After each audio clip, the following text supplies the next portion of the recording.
IAS और आईपीएसओं की सनक झारखंड में चाहे सरकार किसी की भी हो वो कम नहीं होती है।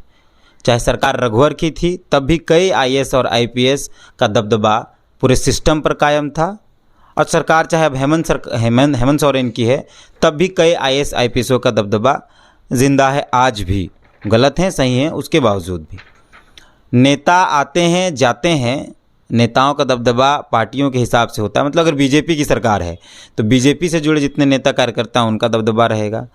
अगर कांग्रेस की सरकार है, जेएमएम की सरकार है तो उनसे जुड़े जितने नेता हैं उनका दबदबा रहेगा। लेकिन आईएएस आईपीएस चाहे सरकार किसी भी की हो उनका दबदबा कायम रहता है।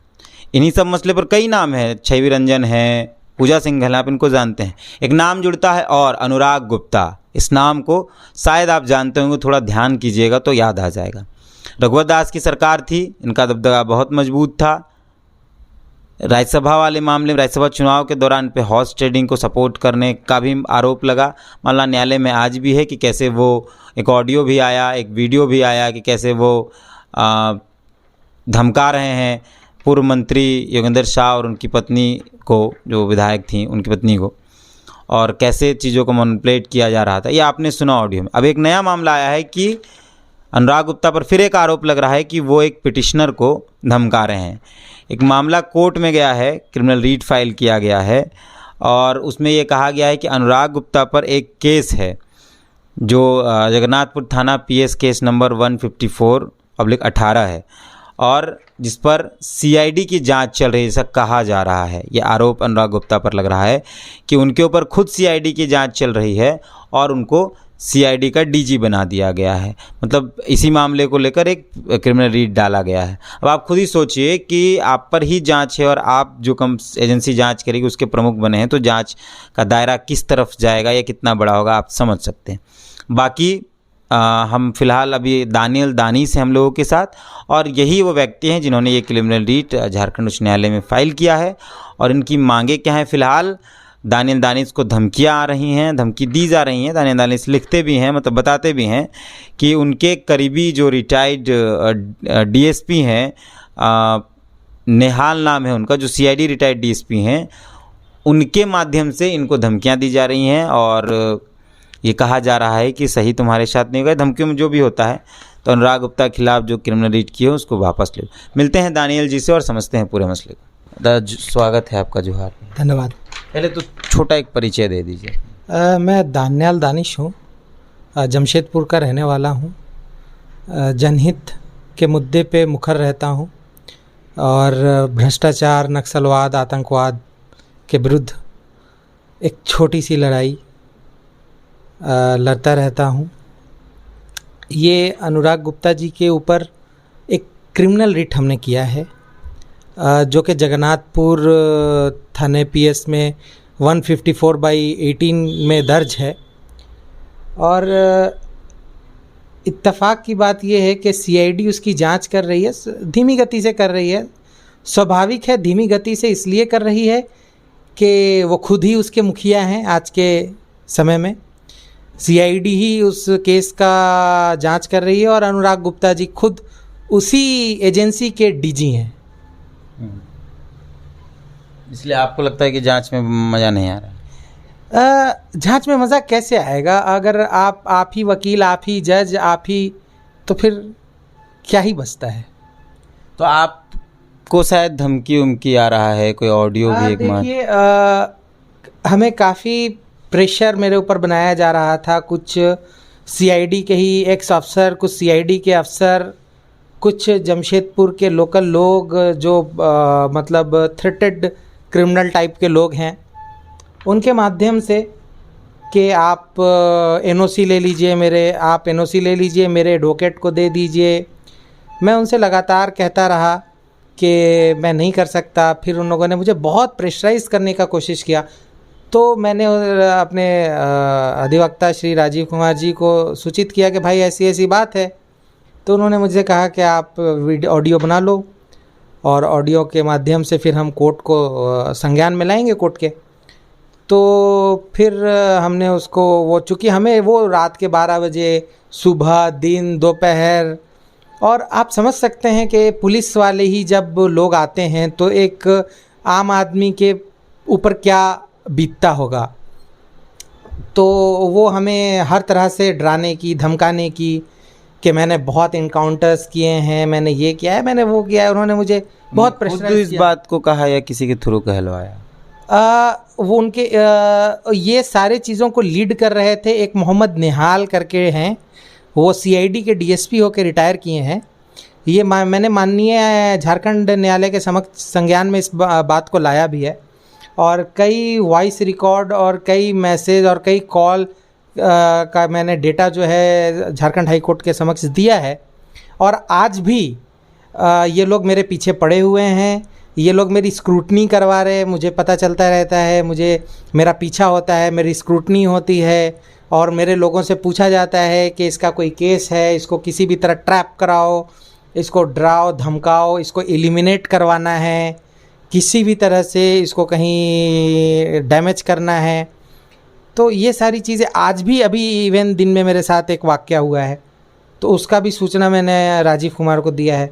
तो इस तरह की चीज़ें कंटिन्यूसली मेरे साथ में हो रही हैं। एक ऑडियो भी है, एक ऑडियो जो बाज़ार में है, सोशल मीडिया प्लेटफॉर्म में दिख रहा है, कई मीडिया हाउसेस ने भी उसको चलाया है। तो उस ऑडियो में आप हैं और कौन है? मतलब ये ऑडियो क्या पुष्टि करते हैं या आप? देखिए, मैं इसकी 100% मैं इसकी पुष्टि करता हूँ, बड़ी जिम्मेदारी से करता हूँ। ये मेरा वॉइस है, अगर किसी को शक है तो बहुत सारी एजेंसियां हैं, मेरा वॉइस सैंपल ले ले, और उसमें वही निहाल हैं जो कि पूर्व सीआईडी के डीएसपी हैं, और उनका वॉइस है। और सबसे एक अचंभित करने वाली बात जो सामने आई कि उन्होंने यहाँ तक मुझे कह दिया कि जो ऑडियो में है कि तुम्हारी क्या औकात है, तुम उनके सामने खड़े भी नहीं हो सकते। राजीव कुमार को तो कलकत्ता में उन्होंने ही उठवा लिया था, तो जब राजीव कुमार को उन्होंने नहीं छोड़ा तो तुम कहाँ जाओगे।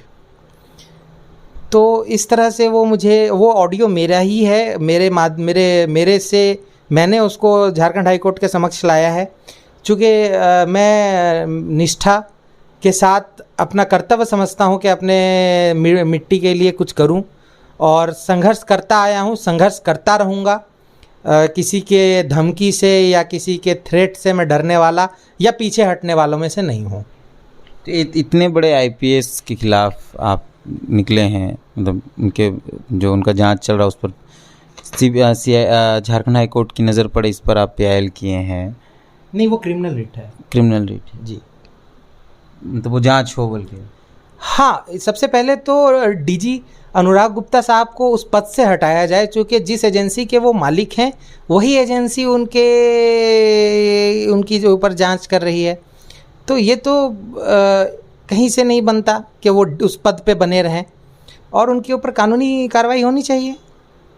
क्या बैकग्राउंड है आपका? आप समाज सेवी बता रहे हैं खुद को, तो पारिवारिक बैकग्राउंड यही है या फिर? नहीं, मैं जुडिशियल बैकग्राउंड से ही आता हूँ। मेरे फादर डिस्ट्रिक्ट जज थे, और मेरे मतलब मेरा होल ब्लड जो है वो जुडिशरी से है। मेरी सिस्टर भी एक जुडिशरी में है, मेरे बहनोई भी एक जुडिशरी में है, हायर जुडिशरी एपेक्स कोर्ट्स में है। तो मेरा पूरा बैकग्राउंड ही जुडिशरी से आता है। कोई पॉलिटिकल सोशल बैकग्राउंड नहीं, मेरा पॉलिटिकल सोशल बैकग्राउंड, हाँ, पॉलिटिकल में मैं इकलौता आ गया था, चूँकि मैं छात्र राजनीति से राजनीति कर रहा हूँ, लेकिन मेरा बैकग्राउंड जो है वो पूरा जुडिशरी से है। तो आगे क्या करेंगे? आपको धमकियां दी जा रही हैं, आप खुद बता रहे हैं। मैंने झारखंड हाई कोर्ट के संज्ञान में इस मामले को ला दिया है। मैं इन धमकियों से नहीं डरता, ये मैं बचपन से ये सारी चीज़ें देखते आया हूँ। मैं आपके माध्यम से ये कहना चाहता हूँ कि वो मेरी जितनी स्क्रूटनी कराना चाहें करा लें, वो जो कराना चाहें करा लें। मैं किसी चीज़ से नहीं डरता। मैं गलत करता हूँ ना डरता हूँ। सांच को आँच का डर क्या? सांच को आँच का डर नहीं होता है, तो मुझे डर नहीं है। ठीक है। तो ये दानिल दानिश हैं जिन्होंने क्रिमिनल रीट फाइल किया है हाई कोर्ट में, झारखंड हाई कोर्ट में, और जो एक केस है जगन्नाथपुर थाने में 154 2018 154 2018, जिसमें जो अनुराग गुप्ता हैं, जो अभी वर्तमान में डीजी हैं सीआईडी के, उनके खिलाफ का मामला है, और वो सीआईडी जांच कर रही है, जो बहुत स्लो जांच कर रही है, जो इनका कहना है। तो इन्होंने क्रिमिनल रीट फाइल किया है कि उस पर बेहतरी से जांच हो, जल्दी जांच हो, और फिलहाल जब तक जांच पूरी नहीं हो जाती है शायद तब तक अनुराग गुप्ता को उस पद से हटाया जाए। हाँ, बिल्कुल उनको उस पद से हटाया जाए और मतलब एक क्या कहते हैं कि फेयर क्या कहते हैं जांच हो, और जो भी हो फेयर हो, और क्या कहते हैं कि उस पर झारखंड हाई कोर्ट संज्ञान में है और उस पर फेयर एक जांच होनी चाहिए और तत्काल प्रभाव से डीजीपी के डीजी हैं वो अभी सीआईडी के, उस पद से उनको बर्खास्त कर देना चाहिए। तो अनुराग गुप्ता पहली बार विवाद में नहीं हैं, इससे पहले भी उन पर कई आरोप लगे हैं और धमकाने वाला मामला उन पर पहले भी है। मामला कोर्ट में है। जो विधायक और पूर्व मंत्री योगेंद्र शाह और उनकी पत्नी पर जो मामला बनता था राज्यसभा वाला मामला, उस पर भी वो जांच चल रही है। अब ये नया मामला बाहर आया है।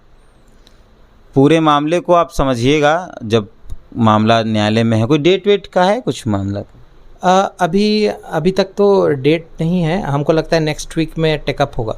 ये कंटिन्यूसली इनका कहना ये है, पहले भी ये शायद ऐसा कर चुके हैं कि एक पिटिशनर को मैनेज कर और उससे एनओसी लेकर और उसको बहुत कुछ दिया गया, शायद पैसे वैसे भी दिए और उसको अंगरक्षक जो है उपलब्ध करा दिया गया, और यही सारी चीज़ें मुझे भी कही गई थी। क्या कहा गया कुछ बताएं? कि आपको सारी सहूलतें दी जाएंगी, आपको बॉडीगार्ड्स दिए जाएंगे, आप अभी वो डीजीपी बनने वाले हैं, आप सब तरह से आप इसमें रहेंगे। वो सारी चीज़ें ऑन रिकॉर्ड है, ये जो भी मैं कह रहा हूँ वो ऑन रिकॉर्ड है। आप अगर मानेंगे मैं आपको वो रिकॉर्डिंग दे दूंगा कि भाई ऑडियो में ये बात कही जा रही है कि आपको बॉडीगार्ड दिया जाएगा। ये सर ये ऑडियो में तो नहीं है, ये उन्होंने मेरे कान में कहा था। बट ये सारी चीज़ें कि आप एडमिनिस्ट्रेशन के पास जाइए, आप एडमिनिस्ट्रेशन से तालमेल बना के चलिए, आपका फ्यूचर अच्छा हो जाएगा। तो मैंने उनको कहा कि भैया जिसके घर में इतने सारे जुडिशियल अफसर हों, और मैं जुडिशियल अफसर से भी बहुत दूर रहता हूँ, मैं बहुत ज़मीनी स्तर का आदमी हूँ, बहुत छोटा आदमी हूँ, और मुझे एडमिनिस्ट्रेशन से कोई लेना देना नहीं है, मेरा ऐसा कुछ है नहीं। लेकिन उनका ये प्रेशर रहा है, और ये उन्होंने पहले किया है। एक्चुअली एक केस में उन्होंने एक पिटिशनर को इसी तरह से बहला फुसला कर वो एनओसी एडवोकेट से ले करके और उसको मैनेज किया गया, और उसके अवार्ड में उसको 1-2 बॉडीगार्ड और भी बहुत सारी चीज़ें दी गई। पिटिशनर का नाम मैं ओपन नहीं करना चाहता। तो इस तरह से वो मुझे काफ़ी एक तरह से वो टॉर्चर कर रहे हैं, और आज भी वो मेरे पीछे लोगों को लगा रखे हैं और मेरा पीछा होता है, मेरी सारी चीज़ें होती हैं। तो अब मैं आपके माध्यम से एक ही चीज़ कहना चाहूँगा कि साहब आप जो चाहें कर लें, सांच को आँच का डर नहीं होता और 5 उंगली एक बराबर नहीं होती।